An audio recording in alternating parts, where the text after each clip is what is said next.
Welcome back to my YouTube channel. আমার dietician and diabetic educator খুশি মুখার্জি। আজ যে বিষয়টা নিয়ে এসেছি আপনাদের সামনে সেটা হলো গাট হেলথ। গাট হেলথ শরীরের জন্য কেন দরকার, গাট হেলথ এত ইম্পর্ট্যান্ট কেন, গাট হেলথ যদি ভালো না থাকে তাহলে কী কী প্রবলেম হতে পারে, বা গাট হেলথকে কীভাবে ভালো রাখা যাবে, এর একটা ডিটেলস আলোচনা নিয়ে এসেছি। বা গাট হেলথের যখন সমস্যা হচ্ছে, যেমন মনে করুন ব্লটিং, কনস্টিপেশন, অ্যাসিড রিফ্লাক্স, সেগুলোর সমাধান কিভাবে করবেন প্রথম থেকে শেষ অবধি শোনার অনুরোধ করলাম। যদি ভালো লাগে অতি অবশ্যই একটা লাইক করে দেবেন, আর যদি কোনো রকম প্রশ্ন থাকে আমাকে কমেন্ট সেকশানে জানাতে ভুলবেন না। এছাড়াও যদি কোনো রকম বিষয়ে আপনারা যদি জানতে চান, কোনো রকম টপিক নিয়ে আলোচনা, তাহলে অতি অবশ্যই আমাকে কমেন্ট সেকশানে জানাবেন আর শেয়ার করতে ভুলবেন না। ফার্স্টে যে বিষয়টা বলবো, গাট হেলথ মানে হচ্ছে মাইক্রো অর্গানিজম, মেনলি ব্যাকটেরিয়ার একটা ব্যালেন্স।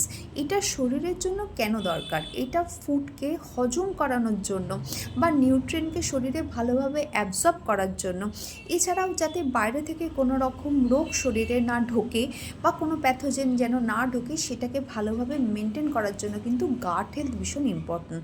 গাট হেলথ যদি ভালো থাকে সেক্ষেত্রে নিউট্রিয়েন্ট ভালোভাবে শরীরে অ্যাবজর্ব হবে, স্কিন ক্লিয়ার হয় এবং ক্রনিক ডিজিজ হওয়ার চান্স অনেকটা কমে যায়। মুড খুব ভালো থাকে, মানে স্ট্রেস অ্যাংজাইটি কিন্তু অনেকটা কমে যায়।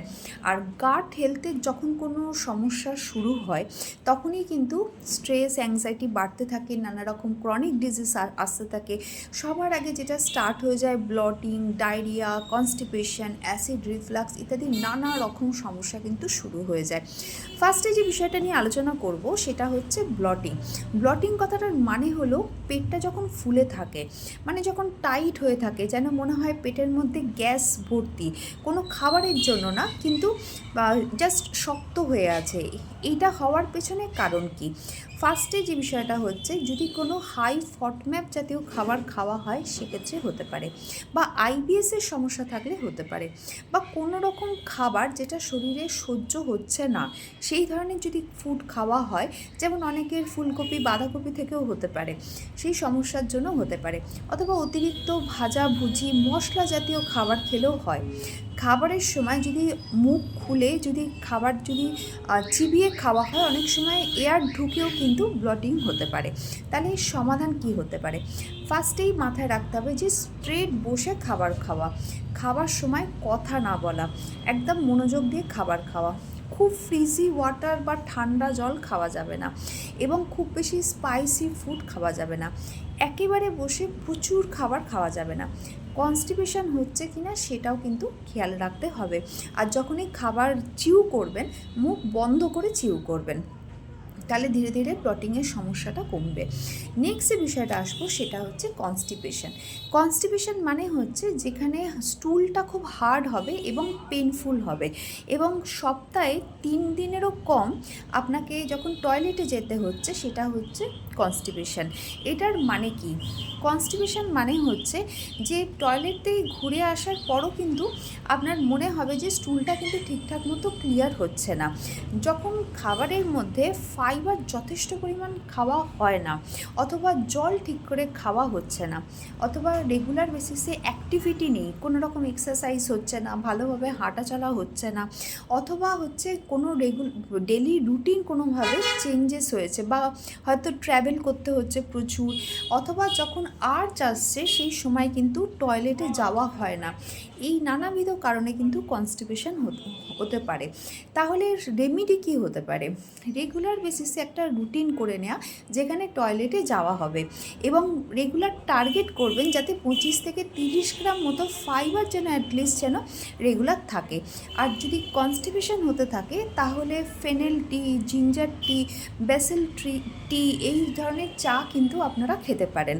এবং ফলের মধ্যে আপনারা প্রুনিস রাখতে পারেন, কিউই রাখতে পারেন, অথবা ফাইবার 25 থেকে 30 গ্রাম ফাইবার, লিফি ভেজিটেবলস, বাঁধাকপি এই ধরনের খাবারকে অতি অবশ্যই রাখতে পারেন, বা ক্যারট, অ্যাপেল এই ধরনের খাবার রাখলে অনেক সময় কিন্তু কনস্টিপেশনের হাত থেকে অনেকটা রক্ষা পাওয়া যায়। নেক্সট যে বিষয়টা আসবো সেটা হচ্ছে অ্যাসিড রিফ্লাক্স। অ্যাসিড রিফ্লাক্স মানে যখন স্টমাকের অ্যাসিড ব্যাকফ্লো করে ইসোফেগাসে চলে যায়, যেখান থেকে কি হয়, বুক জ্বালা জ্বালা করে, হার্ট বার্ন যেখান থেকে হয়, সেই ধরনের সমস্যা যদি হয় তাহলে তার পেছনে কারণ কী? তার পেছনে মেন কারণ হচ্ছে যদি একবারে বসে অনেকটা খাবার যদি খেয়ে নেওয়া হয় বা খাওয়ার পরই যদি সঙ্গে সঙ্গে যদি শুয়ে পড়া হয় অথবা অতিরিক্ত অ্যালকোহল বা স্মোক করলেও কিন্তু এই ধরনের সমস্যা হয়। তাহলে এইটার সমাধান কিভাবে হবে? এইটার সমাধান করতে গেলে ফার্স্টেই চেষ্টা করবেন খাবারকে ছোট ছোট ভাগে ভাগ করে নিয়ে খাওয়া এবং ভালোভাবে চিউ করে খাওয়া, এবং চেষ্টা করবেন যে খাবারগুলো খেলে সমস্যা হয় সেগুলো থেকে এড়িয়ে যেতে। যখন খাবেন স্ট্রেট বসে খাবেন এবং খাবার পরে আধ ঘন্টা অন্তত হাঁটা চলা করা করে তারপরে শোবেন। আর শোবার সময় বালিশ অতি অবশ্যই উঁচু করে রেখে শোবেন, তাহলে এই অ্যাসিড রিফ্লাক্স কিন্তু ধীরে ধীরে কমে যাবে। তবে গাট হেলথকে ভালো রাখার জন্য সবার আগে যেটা করতে হবে সেটা হচ্ছে বেশ কিছু প্ল্যান ফুডকে ডেলি ডায়েটের মধ্যে রাখবেন। যেমন মনে করুন ফ্রুটসের মধ্যে apple, berries, citrus fruit, melon, pears, এই ধরনের প্রত্যেক কটা ফলকে ঘুরিয়ে ফিরিয়ে রাখবেন, কারণ প্রত্যেকটা ব্যাকটেরিয়ারই কিন্তু খাবার আলাদা আলাদা। এবং ভেজিটেবলসের মধ্যে কিছু ক্রুসিফেরাস, ব্রকলি, এই ধরনের গ্রিন লিফি ভেজিটেবলস অতি অবশ্যই রাখুন। রুট টিউবারের মধ্যে ক্যারট, তারপর সুইট পটাটো রাখতে পারেন, এবং নাটসের মধ্যে আমন্ড, ওয়ালনাট, পিস্তা, ক্যাশিউ এগুলো রাখতে পারেন। সিডসের মধ্যে sunflower seed, pumpkin seed, flax seed, chia seed এগুলো রাখতে পারেন। এই ধরনের খাবারগুলো কিন্তু হেলদি ব্যাকটেরিয়া সৃষ্টি করে। তার সাথে স্ট্রেসটাকে অতি অবশ্যই নিয়ন্ত্রণ করতে হবে। ঘুমের দিকে অতি অবশ্যই খেয়াল করবেন, প্রত্যেক দিন যেন 7 থেকে 9 ঘন্টা করে যেন ঘুম হয়, এবং জল খেতে ভুলবেন না। জল ঠিকমতো না খেলে কিন্তু খাবার হজম হবে না, নিউট্রিয়েন্ট অ্যাবসর্ব হবে না, ইন্টেস্টিনাল ওয়ালের লাইনিংও ঠিকঠাক মতো কিন্তু থাকবে না।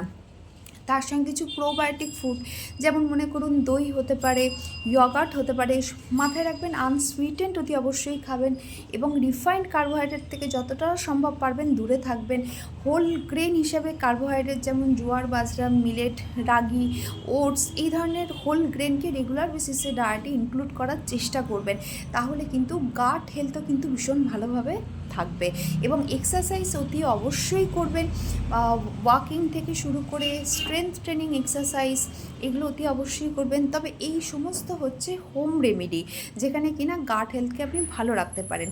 কিন্তু যদি কোনো এর থেকে বেশি সমস্যা হয় তাহলে কিন্তু আপনাকে হেলথ কেয়ার প্রোভাইডার ডক্টরের পরামর্শ অতি অবশ্যই নিতে হবে।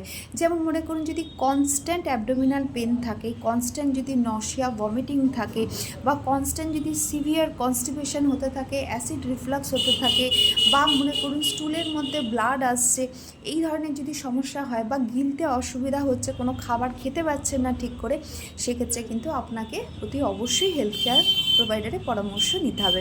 তো এই ছিল আজকে আমার টপিক।